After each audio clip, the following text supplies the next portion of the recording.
Et maintenant, on est arrivé à l'exercice numéro 4 qui concerne l'électricité, toujours pour les sciences maths A et B, examen national 2025. Partie 1. Détermination de la capacité d'un condensateur et de l'inductance d'une bobine. Pour déterminer la capacité d'un condensateur et l'inductance d'une bobine, on réalise le montage expérimental de la figure 1 comportant un générateur idéal de tension de force électromotrice E, deux condensateurs initialement déchargés de capacité C1 et C2 égale 2 microfarads, simplement la valeur de C2, une bobine d'inductance L et de résistance négligeable, un conducteur au mur de résistance R et un interrupteur K à double position.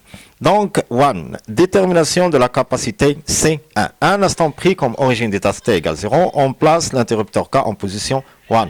Ça veut dire on a simplement cette maille ou bien ce petit circuit. Un dispositif ADK permet d'obtenir la courbe A, IB représentant l'évolution temporelle de Ln de UR et Ln de E moins UC. 2. Avec UR, la tension aux bornes de conducteur ohmique et UC2, la tension aux bornes de condensateur de capacité C2 figure 2. Donc, 1, 1. Montrer que l'équation différentielle vérifiée par la tension UC2 s'écrit UC2 sur DT plus UC2 sur RCE égale E sur RC2. Avec CE, la capacité du condensateur équivalent à l'association des deux condensateurs C1 et C2. Premièrement, on va représenter le circuit. Ça, c'est le circuit de force électromotrice, le générateur de force électromotrice I qui circule dans ce sens. Il va passer par le premier condensateur de capacité C2, le deuxième condensateur qui est en série de capacité C1, pardon, et va passer par un conducteur ohmique de résistance R. Simplement, on a C2 qui est égal à quoi? 2 fois 10 à la puissance moins 6 farad. Voilà le courant dans ce sens. Les deux sont en série. Alors, 100%, ils ont même charge. Alors, dans ce cas, c'est Q2 égale Q1. Les deux en série. Alors, à quoi égale Q égale CUC? Donc, C2 U2 égale à quoi égale Q1? C'est C1 fois UC1. Et ici, UC2 et UC1.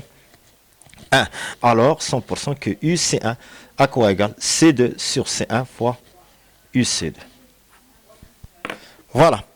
Alors, dans ce cas, je vais utiliser maintenant l'équation d'après la loi d'additivité des tensions. Donc, d'après la loi d'additivité des tensions. Quoi? On a simplement cette tension, puisque le courant circule dans ce sens. Ces trois sont des récepteurs. Alors, ça c'est UC2, UC1, dans le sens contraire du courant, et UR, la tension aux bornes de la résistance. Alors, on a UR plus UC2 plus UC1 à quoi égale E. UR, ça veut dire quoi? Égale R fois I plus UC2, je vais garder simplement UC2, car je vais l'exprimer en fonction de UC2, plus UC1 à quoi égale? C'est C2 sur C1 fois UC2 à quoi égale? Voilà. Avec I à quoi égale, qui circule dans ce condensateur, I à quoi égale? C UC sur DT. Je vais travailler simplement sur UC2, le condensateur de capacité C2. Donc C2 DUC2 sur DT. Alors, dans ce cas, je peux avoir R, I, c'est quoi? C'est C2 dérivé de UC2 par rapport au temps, plus, voilà, ici, UC2 et UC2. Je peux factoriser ici par UC2. Donc, UC2, facteur de 1 plus C2 sur C1, à quoi égale E. Voilà, j'ai déjà R, C2. Oui, donc R, C2 fois D de UC2 par rapport au temps, plus, ça c'est quoi? Ça c'est C1 plus C2 sur C1. Donc C1 plus C2 sur C1 fois UC2 égale E. Le coefficient de Richter de UC2 sur DT c'est 1. Alors je vais diviser par RC2. Ça veut dire que dérivé de UC2 par rapport au temps plus C1 plus C2 sur quoi je vais diviser par R C2 C1 par RC2, ça sera R fois C2 fois C1 fois UC2 à quoi égale E sur RC2. Déjà on a Les deux en série. Alors, C équivalent vérifie 1 sur C équivalent, car on a deux condensateurs en série, équivaut quoi à un seul condensateur de capacité CE, ça c'est 1 et C2. Alors, la relation entre les trois, donc 1 sur C2 égale 1 sur C1 plus 1 sur C2. Ça veut dire que, à quoi égale C1 fois C2 pour avoir un dénominateur commun et C1 plus C2. Alors, CE à quoi égale C1 fois CE sur C1 plus C2. Je fais l'inverse. Donc, la dérivée d'IL UC2 sur, ou bien je peux garder simplement C1 plus C2 sur C1 fois C2 directement. Je peux écrire simplement C1 plus C2 sur C1 fois C2 à quoi égale 1 sur CE. Je vais m'en baser simplement sur cette relation. Donc, UC2 sur DT plus quoi? C1 plus C2 sur C1 fois C2, c'est 1 sur CE. Donc, il y a 1 sur C équivalent, c'est pas sur E, sur CE. Donc, R, CE, voilà. Fois UC2 à quoi égale E sur R fois C2. La question suivante. La solution de cette équation différentielle s'écrit sous la forme UC égale A, facteur 1 moins l'expo moins T sur taux. Avec A, une constante positive et taux, la constante de temps. Trouvez l'expression de A et celle de taux en fonction des paramètres du circuit. Ça, c'est quelle question? La question trouver 1, 2. Voilà. Je vais commencer maintenant par 1, 2. Déjà, on a UC2 en fonction de temps. La solution de l'équation différentielle, c'est A facteur de 1 moins l'expo moins T sur temps. Voilà. Alors, puisque UC2 vérifie l'équation différentielle, cette tension vérifie l'équation différentielle, alors je vais... Donc, c'est une solution. Alors, il vérifie l'équation différentielle.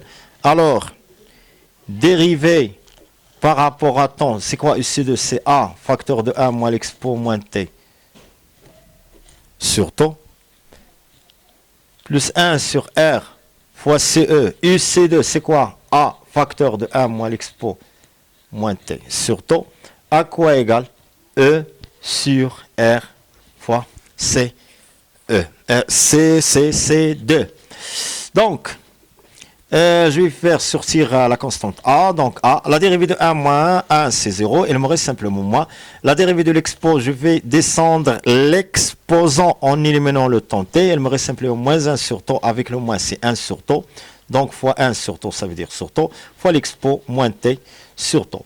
Plus, je vais faire une distributivité au niveau de cette factorisation. Donc, c'est A sur R fois CE. Moins A sur R fois CE fois l'expo moins T sur taux. À quoi égale R sur C2. C'est pas E. Voilà. Alors, je vais factoriser par A l'expo. Donc, A fois l'expo moins T sur taux. Il me reste dans le premier terme 1 sur taux. Le deuxième terme, A l'expo, il me reste moins 1 sur R fois CE. À quoi égale? Je vais déplacer A sur R0 au deuxième membre qui sera E sur RC2 moins A sur RCE. C'est pas 2. Ici, on a la variable fois une constante et nous donne toujours une valeur constante, ce qui est absurde. La variable fois une constante toujours nous donne une variable, ou bien des variables, 100% que la constante est nulle. Alors, la seule solution que la constante est nulle pour qu'elle nous donne une valeur nulle. Alors, 100%, on a 1 sur taux, moins 1 sur R, CE, à quoi égale 0. En même temps, si on multiplie par 0, il nous donne même chose, 0. E sur R, CE, moins A sur R, C2, A sur R, CE, à quoi égale 0. Ça veut dire 100% que taux à quoi égale R fois CE, le dénominateur égale au dénominateur. En même temps ici, je peux simplifier par A. Alors A sur CE à quoi égale E sur C2. Et enfin, taux à quoi égale R, CE fois la capacité équivalente. Et A à quoi égale la capacité équivalente sur C2 fois E. Ce sont les expressions de taux et A en fonction des paramètres du circuit RCE et 0 sur C2 fois E. Question 1.3. Déterminer l'expression de la tension ER en fonction de E, taux et T. Ici, on va exprimer ici UR. Voilà l'expression de UR en fonction de temps. En fonction de quoi? De E, taux et en même temps en fonction de la fonction de T. À quoi égale UR en fonction, quel que soit le temps, égale RI. À quoi égale R, c'est quoi? On a déjà déterminé l'expression de I, c'est C2, D de UC2 sur DT en fonction de temps, qui est en même temps R fois C2, la dérivée par rapport au temps. À quoi égale UC2 égale A, facteur de 1 moins l'expo moins T sur temps, qui égale en même temps R fois C2 fois A, sa dérivée est toujours divided by taux fois l'expo moins T sur taux. Donc UR en fonction de temps à quoi égale R fois C2 avec taux à quoi égale R fois CE et A en même temps c'est CE sur C2 fois E pour l'exprimer en fonction de E fois l'expo moins T sur taux. Dans ce cas, je peux simplifier par CE. CE, C2, C2 et R. R, il me reste simplement E. Alors, finalement, UR en fonction de temps égale E fois l'expo moins T sur temps. Question suivante, 1.4. Déterminer parmi les courbes A et B s'il correspond à ln UR F de T. Donc, 1.4. Voilà, 1.4. Je vais exprimer ici qui correspond quoi ln de UR. Donc, je vais calculer premièrement ln de UR car j'ai déjà l'expression de UR en fonction de temps. On a ln de UR en fonction de temps à quoi égale c'est ln de E fois l'expo moins T sur taux qui égale alors ln de UR en fonction de temps à quoi égale ln de A fois B c'est ln de A plus ln de B c'est ln de E plus quoi ln de l'expo moins T sur taux qui est quoi à ln de E. Je vais éliminer L avec E, ce sont deux fonctions réciproques, l'une fonction réciproque de l'autre, moins T sur taux, ou bien moins 1 sur taux fois T.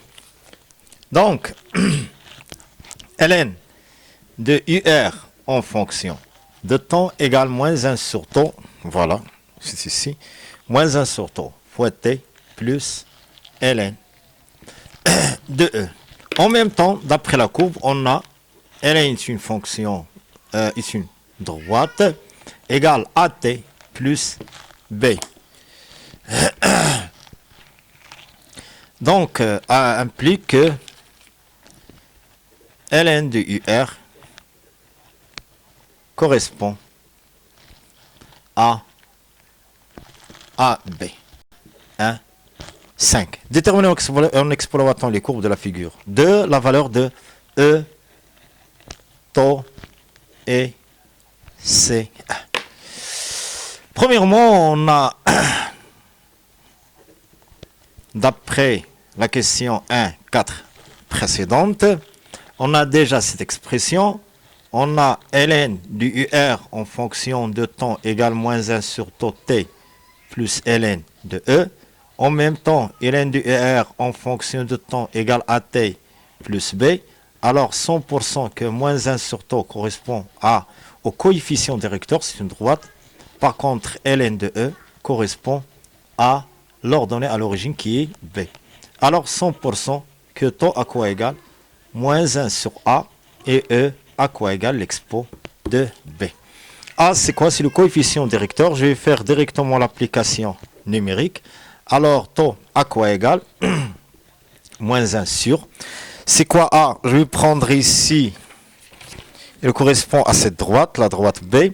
A, le coefficient de je vais prendre simplement les deux points, des extrémos, ou bien les extrémités de ce segment, ou bien de ce segment. C'est comme un segment ici. On a le point en haut et le point en bas. On intersection avec l'axe vertical et l'axe horizontal.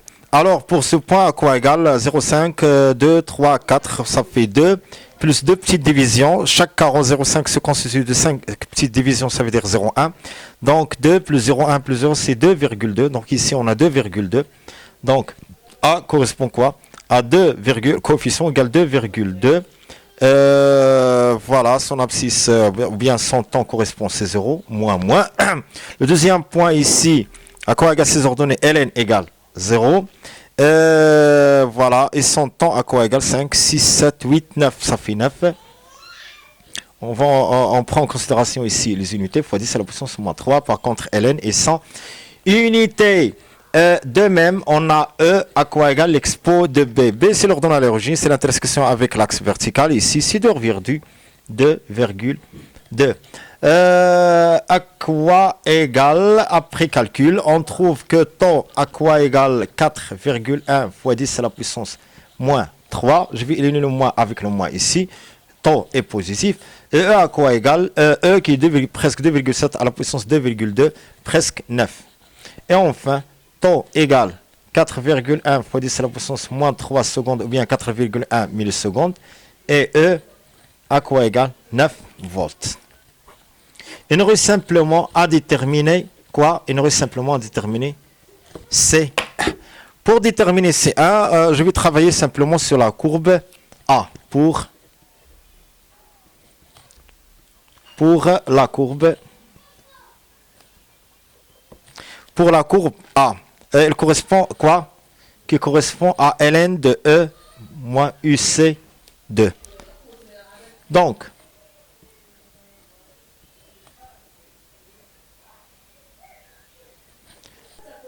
en régime permanent, on a ln de E moins UC2 égale une constante. Voilà, en régime permanent, elle est constante. Alors, 100% que UC2 est constante. Donc, dans ce cas, la dérivée de UC2 sur dt plus UC2, car je vais utiliser ici l'équation différentielle, sur R fois C équivalente, à quoi égale E sur R fois C2. Mais dans ce cas, je vais travailler avec P, ça veut dire en régime permanent. Puisque UC2 est constante, sa dérivée est nulle. 100%, sa dérivée est nulle. Alors, simplement UC2 en régime permanent sur R fois CE, à quoi égale E sur R fois C2. Je vais simplifier ici par R.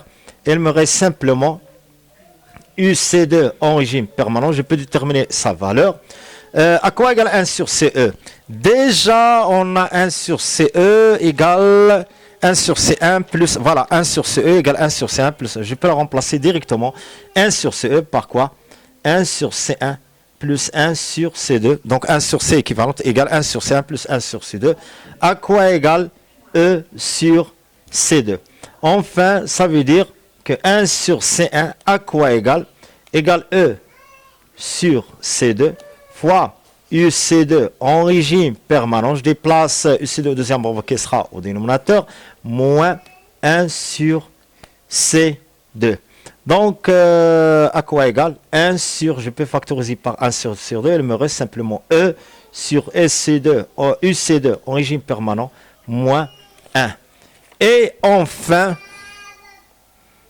voilà. Donc, à quoi égale C1? Je cherche ici, ça, je vais faire l'inverse. Ici, l'inverse. Donc, à quoi égale C2 sur quoi? E sur UC2 en régime permanent, moins 1.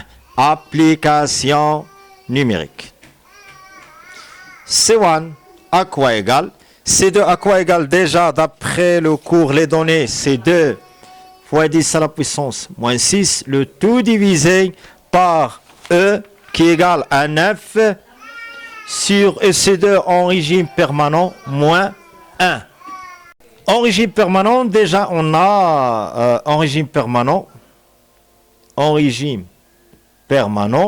déjà on a ln de E moins UC2 Ça, c'est en régime permanent. À quoi égale une constante? À quoi égale une constante? Ça fait un carreau, là, une petite division.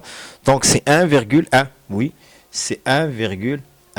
Alors, 100% que E moins UC2 P en régime permanent, à quoi égale L est expo de 1,1.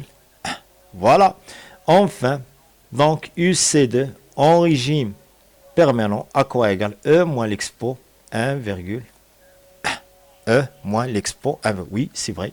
Application numérique, UC2 égale 9 moins presque 3 égale 6 volts. Voilà. Donc, ça sera quoi? 6. Ça, c'est 6 moins 9 sixième, ça fait 3. Je crois que c'est, oui, 3 demi. 3 demi moins 1, c'est 1 demi. 1 demi fois 2, c'est 4. Donc, c'est 1 égale 4 fois 10, c'est le moins 6 farad. Détermination de l'inductance de la L de la bobine. Quand le régime permanent est atteint, on bascule l'interrupteur K en position 2 à un instant pris comme nouvelle origine des dates t égale 0. La courbe de la figure 3 représente la variation au cours de temps de la tension UL au ventre de la bobine. 2.1. Question 2.1. Établir l'équation différentielle vérifiée par l'équation différentielle vérifiée par la tension UL. Premièrement, on a le circuit suivant, on a simplement la bobine et on a le condensateur de capacité C2. Et de tension, quoi, le courant circule dans ce sens, comme ça. Donc on a UL par convention du récepteur, UL, et on a en même temps UC, dans le sens contraire, UC2. Voilà. Alors, d'après la loi d'additivité des tensions, on a UC2 plus UL à quoi égale 0. Oui. Ça veut dire quoi? Donc, je dois avoir l'équation différentielle en fonction de quoi? De UL. Donc, dans ce cas, je dois avoir I, qui est quoi? En fonction de I, c'est quoi? Premièrement, I égale C, D de UC sur DT, et plus précisément C2, pour le condensateur de capacité C2. Alors, je vais introduire ici la dérivée. Donc, alors, la dérivée de C2 par rapport au temps, plus la dérivée de UL par rapport au temps égale 0.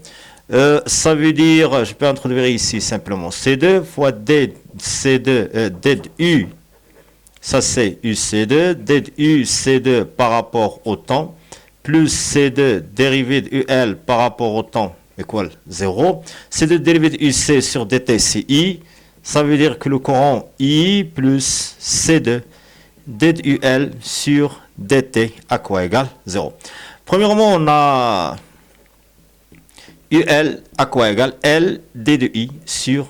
Donc, je dois introduire ici une deuxième dérivée pour avoir D de I sur DT qui est UL sur L. Alors, D de I par rapport au temps plus C2, la dérivée seconde du UL par rapport à DT au carré égale 0. Ça veut dire, c'est quoi D de I sur DT? C'est UL divisé par L plus C2, la dérivée seconde de UL, c'est pas UC, ça c'est UL, sur DT au carré égale 0. Et c'est l'équation différentielle vérifiée par UL, je peux l'écrire comme ça, ou bien en ordre décroissant. Donc, dérivée seconde de UL sur DT au carré, plus 1 sur L fois C2 fois UL égale 0. Ça, c'est la dérivée seconde sur DT au carré plus 1 sur LC2 UL égale 0. Question 2.2. Calculer la valeur L de la bobine en prend P carré égale 10. Premièrement, on a dérivée dérivée seconde de UL sur DT carré plus 1 sur LC2 UL égale 0. Et on a en même temps la courbe de UL en fonction de temps. Dans ce cas, je peux déterminer directement graphiquement en liant avec ce qui est théorique. Donc, T égale une valeur qui est 2 fois 10 à la puissance moins 3. Ça, c'est entre deux sommets ou bien deux crêtes consécutives ou bien ce point et celui-ci. Donc, 0 et 2 à cet instant. Celui-ci, donc, 0 jusqu'à 2, c'est 2 millisecondes. 2 fois 10 à la puissance moins 3 secondes. Avec T0, à quoi égal? C'est un circuit idéal, sans résistance. T0 égale depuis la racine de quoi? De l'inverse de quoi? Du coefficient du UC, donc la racine de LC2. Mais puisqu'on a l'équation du deuxième degré, différentielle du deuxième degré de ce type, sans terme du premier degré, la solution est toujours sous forme de UL en fonction de temps, à quoi égal UL max, l'amplitude, la valeur maximale de la tension au bord de la bobine, cos de pi sur T0T plus phi, avec phi, la phase au temps T, égale 0. Je vais calculer directement la dérivée seconde. La dérivée seconde de UL par rapport au temps sur dt au carré est toujours, je fais sortir 2pi, donc c'est UL max, fois 2pi sur T0 au carré, c'est la dérivée 2 fois avec le moins, de cos qui me donne le sinus, et le sin, moins sin et le sinus qui donne le cos, fois cos de quoi? 2pi sur T0T plus phi. Alors, à quoi égal en même temps? C'est moins 2pi sur T0, le tout au carré, facteur de quoi? Ou bien fois quoi? UL max cos, c'est quoi UL max fois cos? UL max fois cos, c'est UL fois UL. Donc, je vais écrire UL max fois cos, la phase 2pi sur T0T plus phi. Donc, c'est quoi en même temps? C'est... Donc, alors, la dérivée seconde de UL par rapport sur dt au carré, à quoi égal? Moins 2pi sur T0, le tout au carré, fois UL en fonction de temps. Car UL en fonction de temps, c'est quoi? C'est UL max cos 2pi sur T0T plus phi.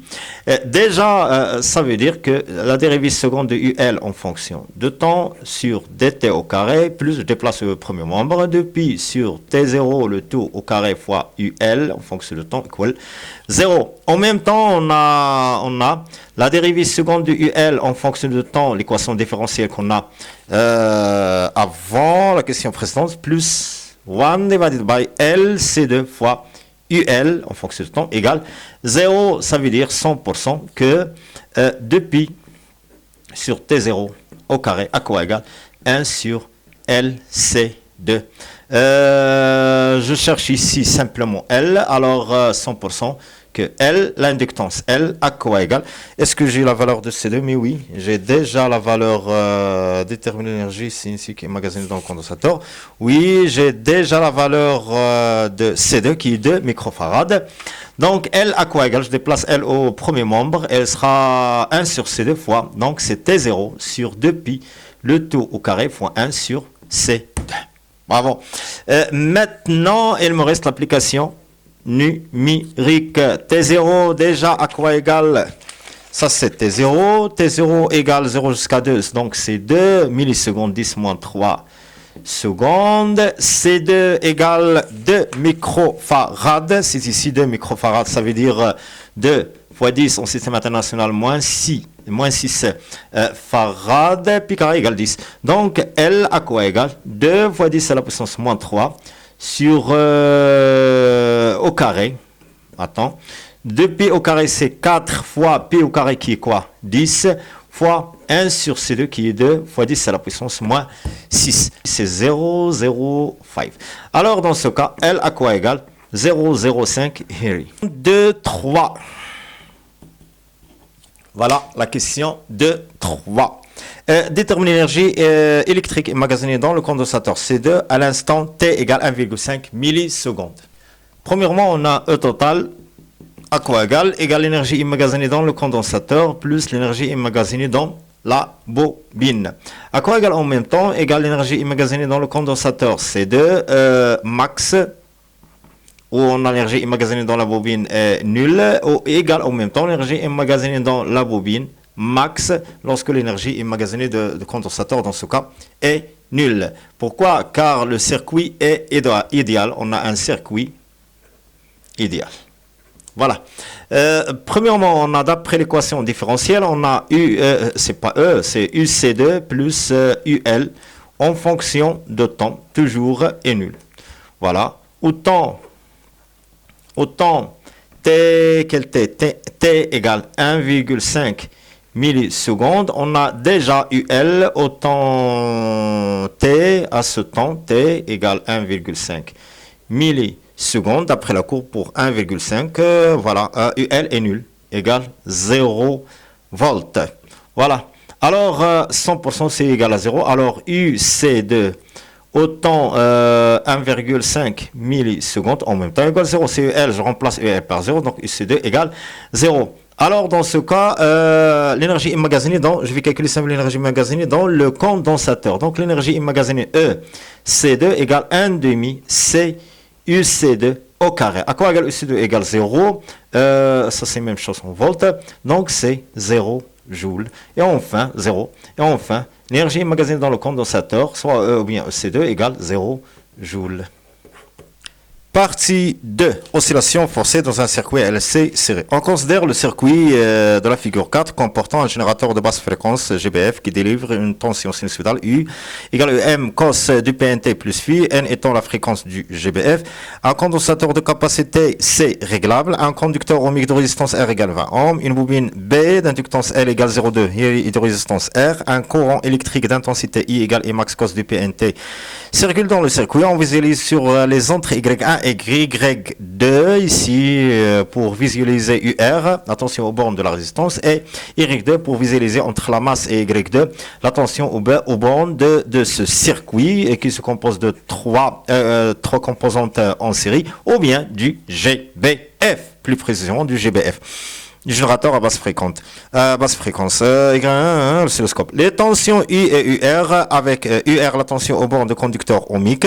La sensibilité horizontale est 0,5 millisecondes par division, ou bien la sensibilité horizontale, voilà, ou bien la vitesse de balayage. La sensibilité verticale est la même pour les deux entrées, n'ont pas indiqué la sensibilité verticale.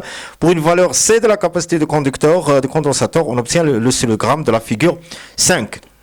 Voilà, montrer que le circuit est en état de résonance électrique. Tout simplement, les deux courbes sont en phase. Oui, les deux courbes sont en phase. Donc, ça c'est la question 1. Les deux courbes sont en face. Alors, dans ce cas, on peut dire que quoi? Le circuit est en état de résonance électrique. Donc, le circuit est en état de résonance électrique. Voilà. Question 2. Calculer la valeur de C et celle de R. On va calculer simplement C et R. Les deux. Alors, pour calculer C et R, en se basant simplement sur les deux courbes. Donc, déjà, on a indiqué que les deux courbes sont en phase. Alors, 100% phi égale 0, premièrement. La phase au temps T égale 0, phi égale 0. Donc, les courbes sont en phase. Alors 100% que la tension aux bornes de la bobine égale à celle aux bornes de condensateur, les deux sont opposés. Donc dans ce cas, L est la valeur absolue de L oméga, simplement. Donc L oméga 0 égale, je parle de oméga 0 car on a en état de résonance. Donc L, pulsation propre, L oméga 0 égale 1 sur C oméga 0. Voilà. Alors, dans ce cas, je peux calculer C. Sachant qu'on a déjà, l'inductance L. L'inductance L égale 0,2. On a déjà oméga 0 qui sera calculé par la période T0. On a déjà les courbes, ça veut dire que j'ai déjà la période et j'ai déjà la vitesse de balayage. Et je vais calculer C. Alors, simplement, C déplacé au premier membre égale 1 sur L oméga 0 au carré. Application numérique L égale 0,2 Henry, je crois. Oui, 0,2 Henry. Oméga 0 à quoi égale en même temps? Oui, je peux écrire 1 sur L. C'est quoi oméga 0? C'est 2pi sur T0. Donc 2pi sur T0, le tout au carré. T0, point virgule. T0 à quoi égale la période? 1, 2, 3, 4. Donc 4 fois la vitesse de balayage ou bien la sensibilité horizontale. Donc, c'est 4 fois sensibilité horizontale, c'est 0,5 millisecondes, 10 à la puissance moins 3. Ça fait 2 fois 10 à la puissance moins 3 secondes. Ça, c'est T0. Et enfin, c'est à quoi égal? Je peux déplacer T en haut, ce qui sera T0 au carré. Ça fait 2 fois 10 à la puissance moins 3, le tout au carré. Le tout divisé par L qui est 0, 2 fois 2pi au carré. Ça veut dire fois 4 fois pi au carré qui est quoi? 10. Donc c'est 0,5 fois 10 à la puissance moins 6. Et enfin, C à quoi égale 0,5 10 à la puissance moins 6 farad. Ou bien C égale 0,5 microfarad. Ça c'est premièrement la capacité C pour avoir l'état de résonance. Calculons maintenant R. Petit r.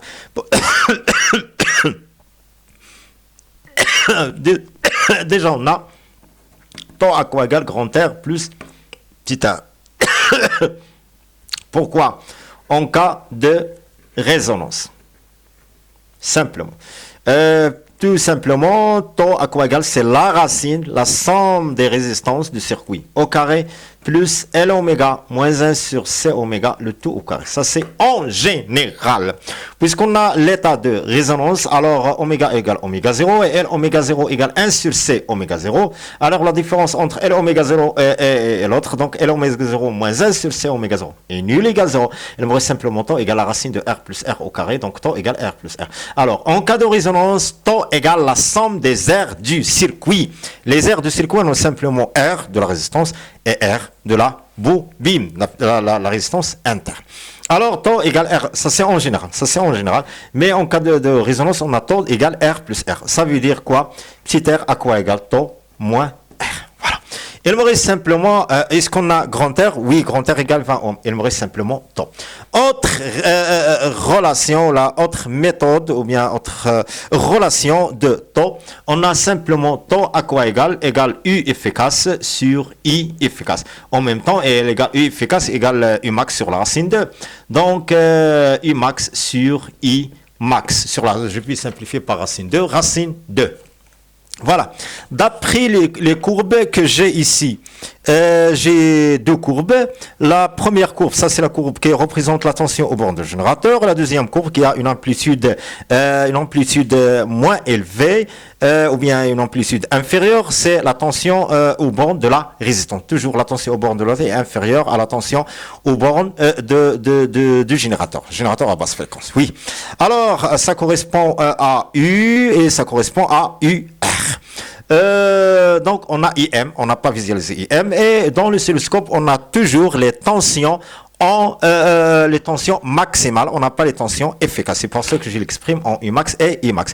La deuxième courbe qui a une amplitude inférieure représente UR max. Cette valeur c'est UR max. Alors je dois avoir UR max. Déjà on a UR max avec voilà UR max à quoi égale la résistance R fois I max. Alors, pour déterminer I max, il faut diviser sur R max divisé par R. Alors, 100%, taux à quoi égale U max, la division principale. I max, c'est quoi? Ou bien je peux multiplier ici par RR directement. Donc, UR max divisé par petit r. Alors, taux à quoi égale R fois U max sur UR max. Ça y est. Voilà. Et enfin, petit r à quoi égale? J'ai déjà la relation égale taux moins grand R. C'est quoi taux? C'est grand R fois U max sur U R max moins grand R. Et enfin, petit r, je peux factoriser ici par R, c'est U max sur UR max minus 1, application numérique. R à quoi égale? Déjà on a R égale 20 ohms. Facteur de quoi? U max à quoi égale 3 divisions. Je peux écrire directement 3 sur 2 car on a ici simplement 2 divisions. Ou bien je peux écrire combien? J'ai 1, 2, 3, 3 fois la sensibilité horizontale et aussi 2 fois la sensibilité horizontale. Je vais simplifier par sensibilité. Je dois écrire simplement 3 demi minus 1. À quoi égale? C'est 20 fois 3 demi moins 1, c'est 1 demi, ça fait 10. Et enfin, R égale 10 ohms. Et merci.